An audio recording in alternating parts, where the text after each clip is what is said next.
অনুভূতিটা আসলে ভালো, যেহেতু আমার ভোটটা আমি নিজেই দিতে পেরেছি। আর এখানে কোনো ধরনের কোনো ছলছাতুরি নেই বা কোনো ধরনের কোনো অভিযোগ নেই, কারণ আমি আমার ভোট আমি সঠিক জায়গায় দিয়ে এসেছি, আমার যাকে পছন্দ আমি তাকেই দিতে পেরেছি। এটা আসলে খুব ভালো এক্সপিরিয়েন্স হয়েছে। আচ্ছা, এটা কি প্রথম ভোট আপনার? জি, আমার প্রথম ভোট ছিল। আচ্ছা, কোনো সমস্যা হয়নি ভোট? না না, কোনো সমস্যা হয়নি, আমি জাস্ট স্মুথলি দিয়ে এসেছি, না কোনো ভিড় না কোনো সমস্যা। আচ্ছা, একটু ফিঙ্গারটা একটু ক্লিয়ার হতে পেরেছিলেন? গণভোটের আইডিয়াটা আসলে আমার দিক থেকে আমি বললে হয়তো অনেক কিছু মিনিং দাঁড়িয়ে যেতে পারে। সবার যেটা মত আমারও একই। একটু ফিঙ্গারটা দেখাবেন?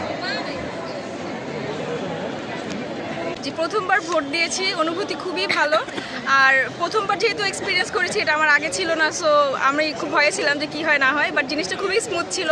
ওখানে অনেক গার্ডস ছিল, মানে আর্মিরা ছিল, সব কিছু খুব নিয়ম কানুনের মধ্য দিয়ে হয়েছে, সো ব্যাপারটা খুবই ভালো ভোট ছিল। দিতে কোনো সমস্যা হয়নি? না, কোনো সমস্যাই হয়নি, আমরা খুব খুশি খুশি নিজের পছন্দের মানুষকে ভোট দিয়ে এসেছি। Let's hope for the best. একটু দেখি ফিঙ্গারটা।